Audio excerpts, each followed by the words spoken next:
ברוכים הבאים בשם השם, ברוכים הבאים לכינוס ועידת הקהילות השנייה של איגוד עמלי התורה, חודש ניסן תשפ"א.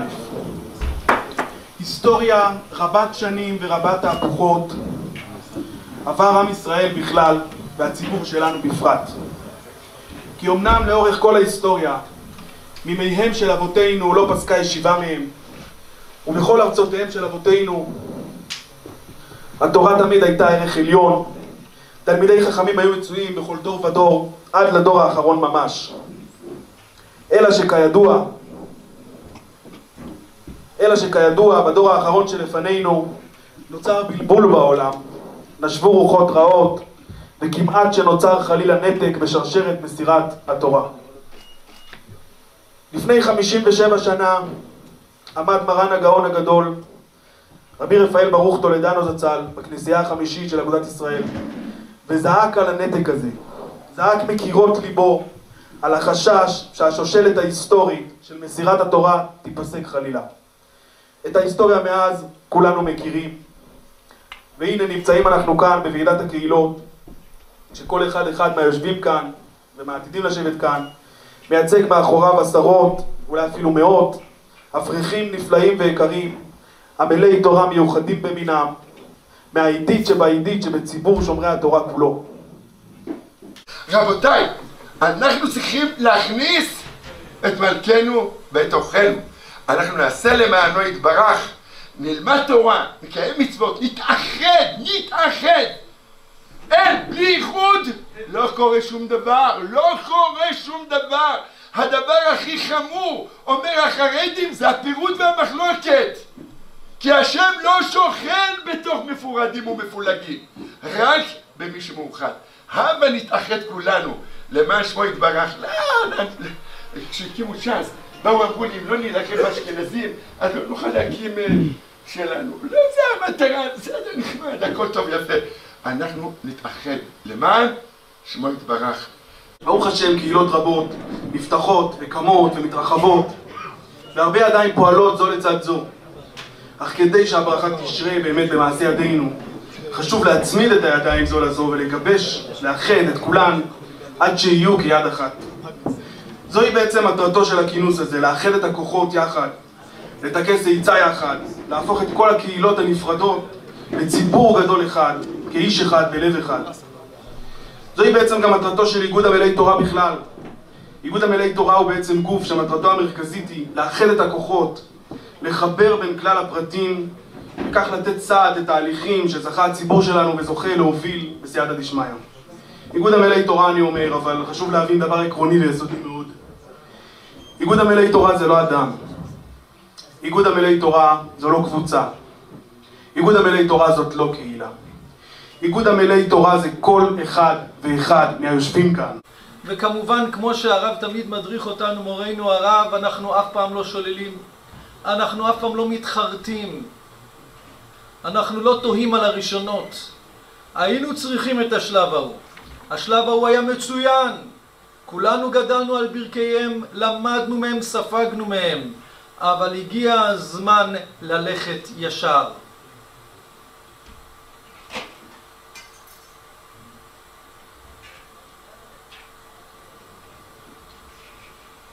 מורי ורבי רב ברוך וייסבקר, השם ישלח לו רפואה שלמה, שאל על הרמב"ם הזה שאלה פשוטה אבל גדולה. כשהרמב"ם פותח את דבריו, הוא אומר, נשאו רוחו, הבינו מדעו. נשמע עם מילים מיוחדות, מדובר פה על איזה אדם שהוא מורם מעם, נשאו רוחו. הבינו מדעו, הוא איש מדעים, גדול במיוחד. רגע אחרי כן אומר לנו הרמב"ם, והלך ישר כמו שעשהו אלוקים. ללכת ישר צריך איזו נשיאות רוח מיוחדת, צריך להיות איזה איש. תשובה, כל אדם בטוח שהוא הולך ישר, אבל הוא יכול להיות עקום גדול מאוד. רק אותם בודדים שנשאם רוחם והבינם מדעם, הם יגיעו לדרגה של הלך ישר כמו שעשהו האלוקים. ודאי שכל אחד ואחד יש לו תירוץ למה להתבצר בעמדתו, אבל זה לא הישר שעשהו האלוקים.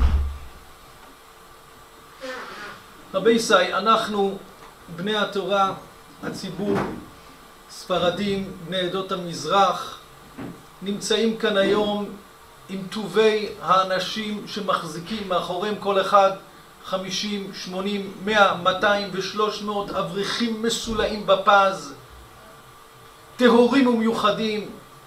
ומה שידענו כשדיברנו בוועידת הקהילות הקודמת, מי שזוכר באותו מוצאי שבת, אז היינו כמה שולחנות, היה המון מרווחים בין השולחנות.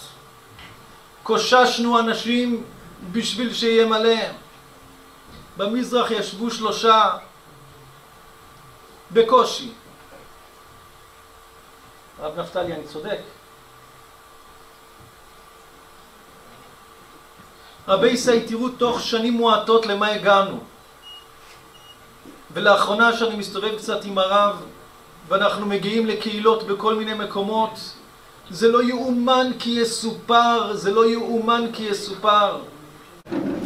כעת ברשות הרבנים, ברשות הרב, ברשות הציבור הקדוש, אנחנו רוצים קצת לחזור לימי קדם ולראות את החסדים הגדולים שזכו להם הקהילות כולן ב5 השנים האחרונות מאז הוקם איגוד עמלי התורה, על ההישגים הכבירים בסייעתא דשמיא ועל כל החסדים הגדולים שזכינו להם ב5 שנות פעילות. ברצוננו לשמוע כעת. לשם כך נכבד את אחד מראשי האברכים הפעילים באיגוד, מראשי קהילת חניכי הישיבות בית וגן, קריית היובל, הרב יהודה דיין שליט"א. בבקשה. אפשר לומר שאנחנו עדיין בתוך המעמד של קריית ים סוף, שהצטרפו לזה כל האברכים מכל ירושלים, מבחינת נחשון מן המנהדב, לקפוץ למים, וברוך השם מצטרפים לזה עוד, כל ירושלים וכל הארץ. עדיף לא לספור, אבל כשקצת מתחילים לספור את הכמות של האברכים שלנו, לא בתור איזשהו משהו מיוחד. אנחנו עומדים על אלפים רבים, מעל 3,000 אברכים לכל הפחות בירושלים, אם זה בכל הארץ, אז בכלל בלי מספר. רואים מצד אחד מהו הכוח של אדם יחיד שקופץ למים, וזה בא לידי ביטוי בכל שכונה, בכל מקום. זכיתי ללוות כמה קהילות בפתיחה שלהם, איזה חשש בהתחלה, איזה פחד, יהיה מניין, לא יהיה מניין. עכשיו לפני חודש, ביוזמת מורנו הרב, יחד עם רב עזרא דוד, החברותא של הרב, הוא בוא נפתח מניין לבית וגן, בעוד אזור שחסר. ובשבת הראשונה מדברים כמה יהיה, 10, 15, טוב, אני אביא את החברים שלי, עוד ככה, יהיה מניין לשבת הראשונה. ברוך השם, בשבת הראשונה היינו 50, בשבת השנייה כבר מורנו הרב הגיע, כבר היינו 150, ובחגים, 150, 200 איש, יש מאין כפשוטו ממש. רואים מה זה הכוח של היחיד שבא ויוזם משהו, ומאידך כתוב במשנה באבות, כל העוסק בצורכי ציבור באמונה, זכות אבותם מסייעתם. אומר רבנו יונה על זה, לא זכות אבותם של אלה שעוסקים בצורכי ציבור, גם אולי, אלא זכות אבותם של הציבור מסייעתם.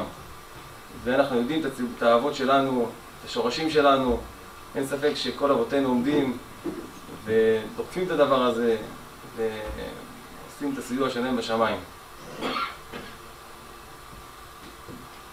המסירות נפש היא באה לידי ביטוי, כל גבאי כאן יודע, בהרבה חגים, בהרבה שבתות, לסדר את הבית כנסת, לא לסדר, יש הרבה קהילות שנמצאים בגני ילדים, גם אנחנו ככה התחלנו, כל רשמה לסדר, בקיצור זה לא חסר המסירות נפש שלא כל הדרך אחר כך, אם זה הקצאות, אם זה לבנות בניינים, לא חסר במה למסור את הנפש בדברים האלה.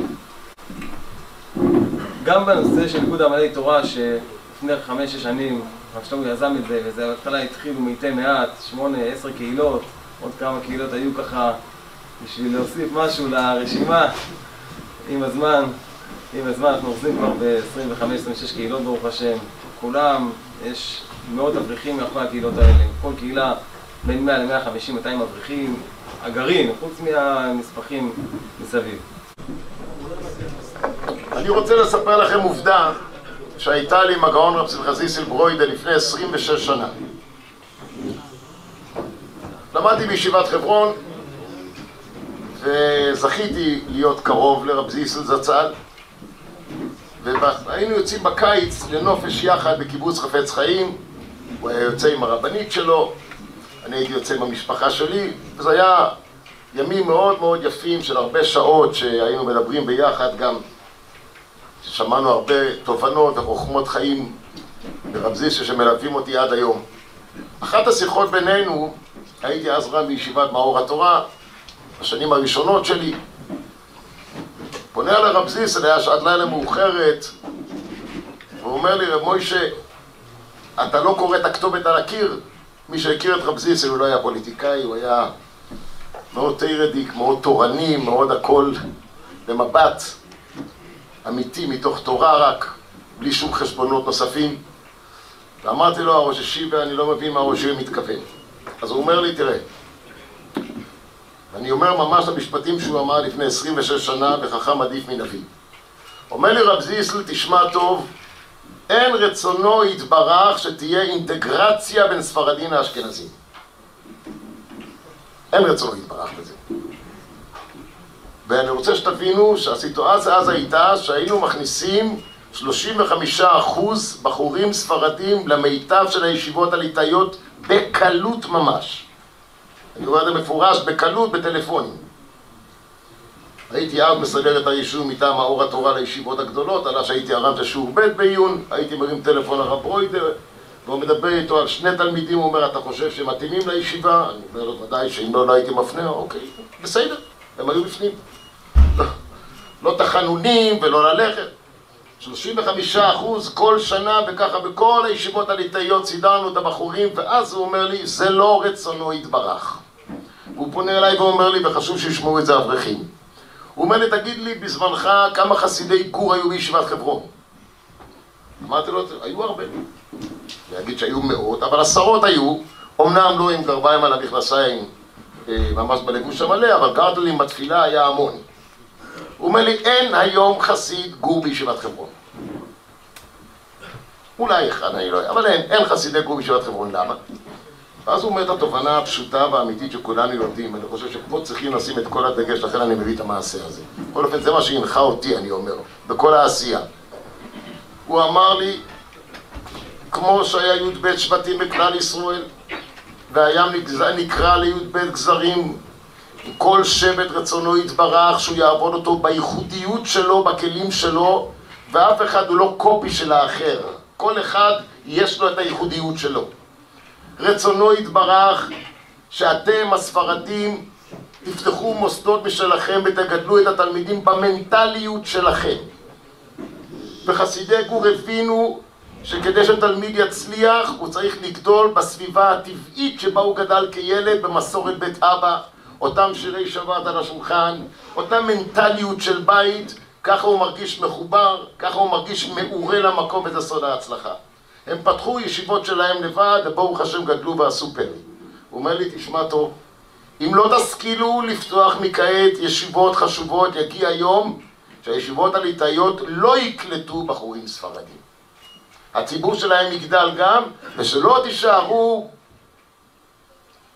אם אין לנו מקומות לימוד. לכן הוא אומר, אני אומר לך, תפתח, נכון שאתה מגיד שיעור בישיבה חשובה, לא מספיק, אז לא היו הרבה ישיבות, תפתח עוד ישיבה חשובה, כדי שיהיה מענה מצוין לציבור התורני הספרדי.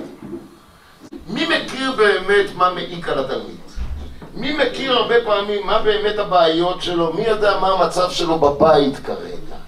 מי יודע מה יתפתח בבית אם חלילה אין איזה בעיה שמעיקה לו על כל המצב רוח והוא לא שמח, הוא לא מרגיש אהוב?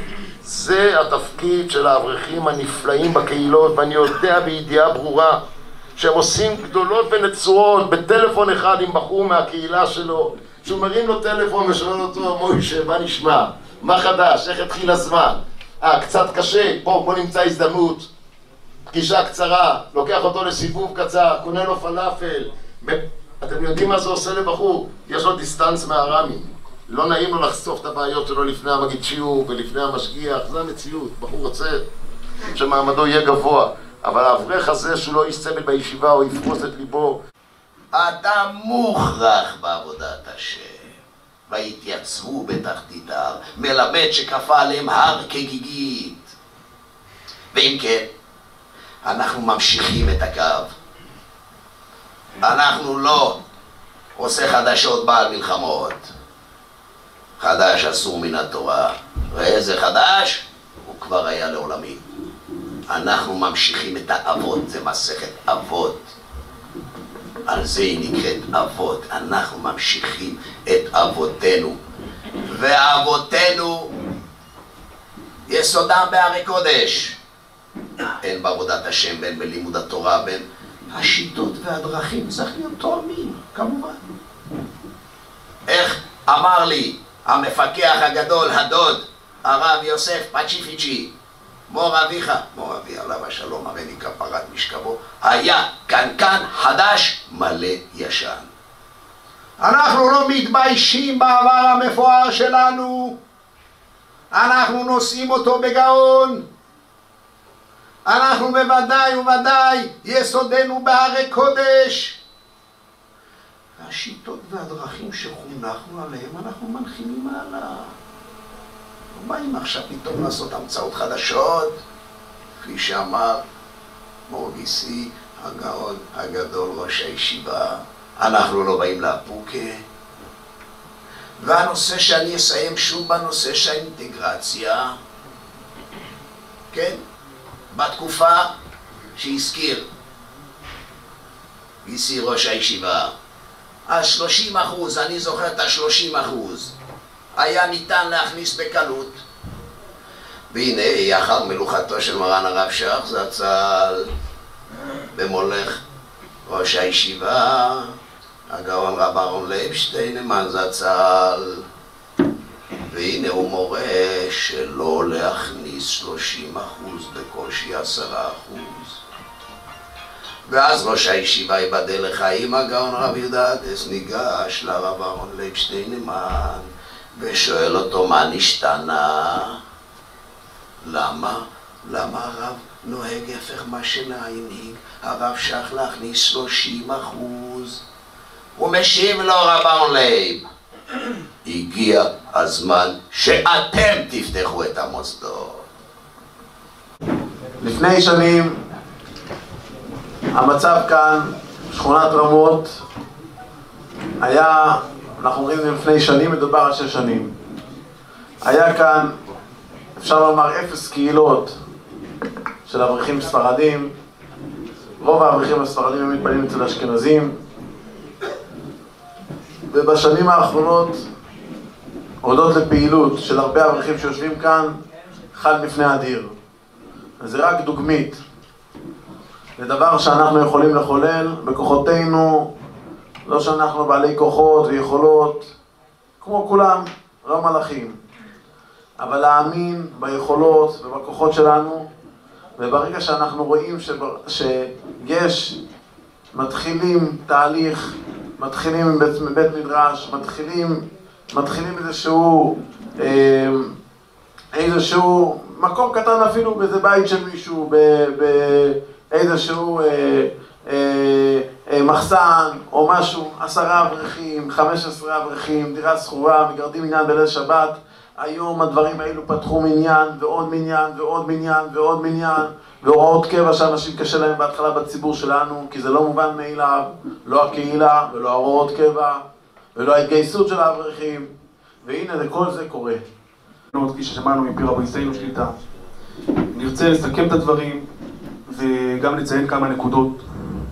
ראשית כל, אנחנו זוכים לראות ולהתרגש מהמחזה המרנין הזה, לראות כל כך הרבה ראשי קהילות יחד, בעצה אחת, בלב אחד, וקודם כל מודים לקדוש ברוך הוא על החסדים הגדולים שעשה עם כולנו, כל אחד ואחד, שהביאנו עד הלום.